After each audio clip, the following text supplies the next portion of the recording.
'n kort gedeelte oor my getuienis. Toe ek op my stikkendste was en voor Vader gelê het hy vir my die gedeelte in Lukas 22 kom gee. Want ek het by hom gelê en gesê, Here, maar hoekom gebeur hierdie goeders met my? Wat het ek gedoen om dit te verdien?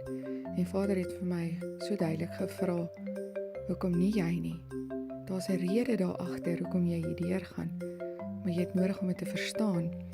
En toe gee hy vir my Lukas 22 vers 31 en ek lees dit in die Amplified wat sê, Simon, Simon, listen, Satan has asked excessively that all of you be given up to him, out of the power and the keeping of God, that he might sift all of you like grain.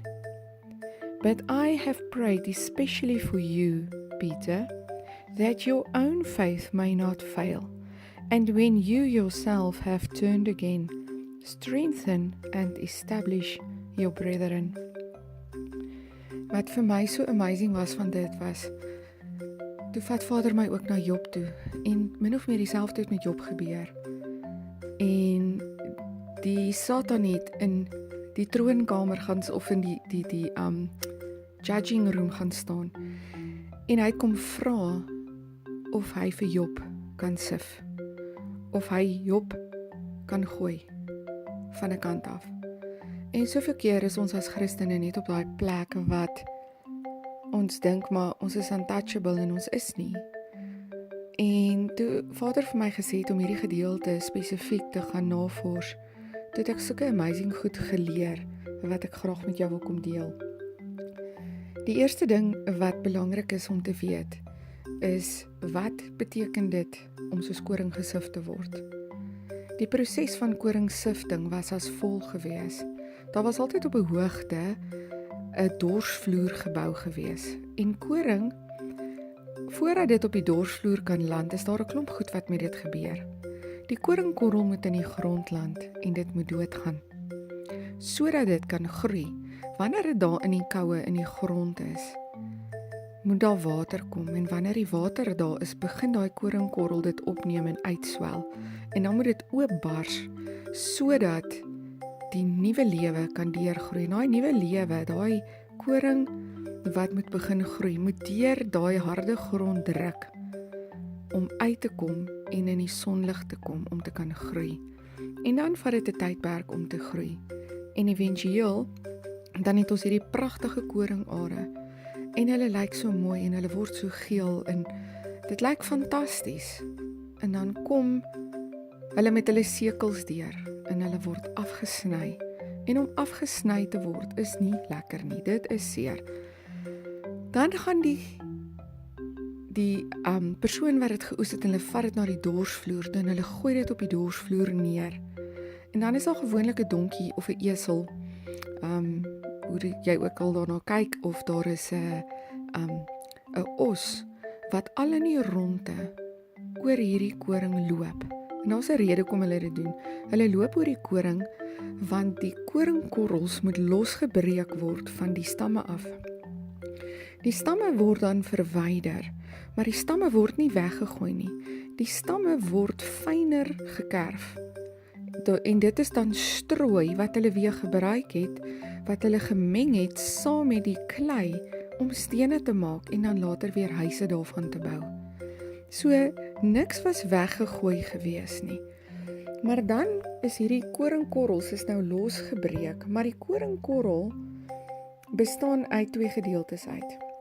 Daar's die koringkiem wat aan die binnekant is, en dan is daar die kafgedeelte wat die skilletjies is wat rondom die koringkorreltjie self is, rondom die kiem is om hom te beskerm.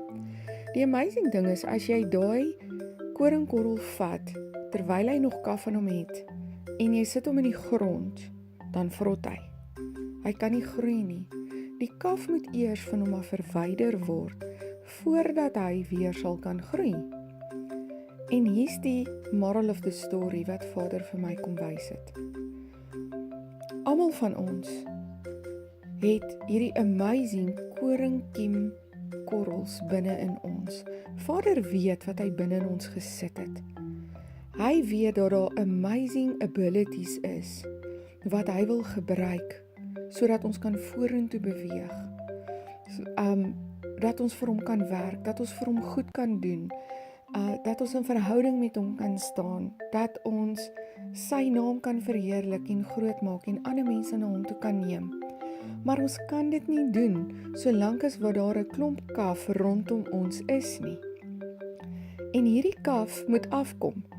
En hier is die ding, ons as mense is nie heeltemal so gewillig om net te surrender en die Here toe te laat om daai kaf van die koringkiem af te verwyder nie.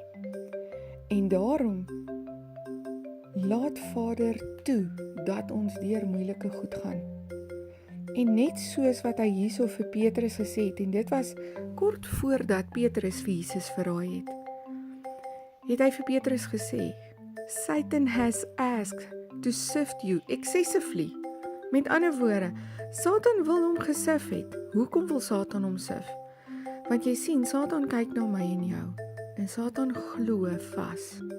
As hy ons sif, is daar net kaf. Daar's nie 'n koringkiem aan die binnekant nie.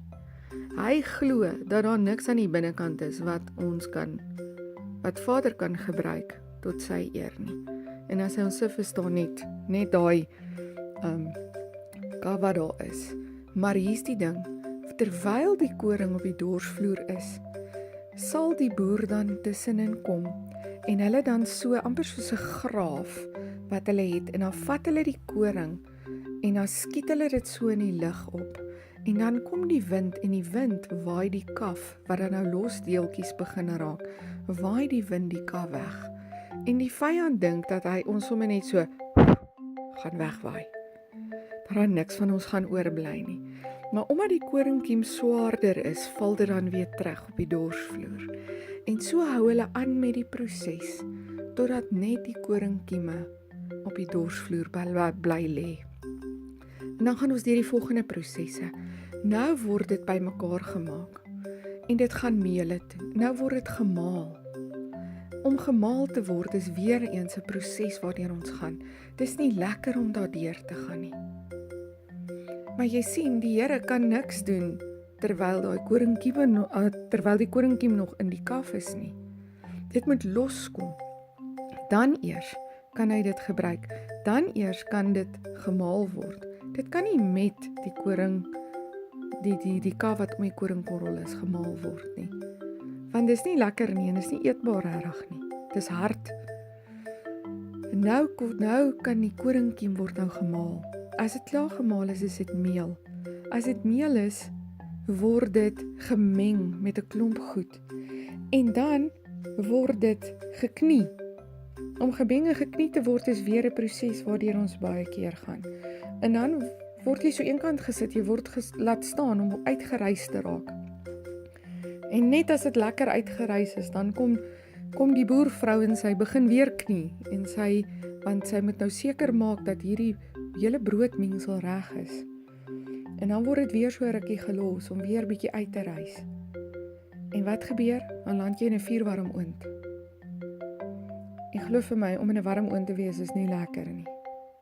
Want dit maak seer, dit brand. En dan word daai brood gaar. Maak jy seker jy het al geryk, as 'n oond oopgemaak word met gaar brood, daar's niks soos dit nie. En hier's die les uit dit alles uit. Daar's baie goed wat God binne in ons belê het. Dis die koringkiem. Maar die koringkiem moet eers ryp word. En wanneer hy ryp is, moet al daai gedagtes wat ons het, al daai vooropgestelde idees, al die wêreldse sienings van goed, moet van ons af verwyder word.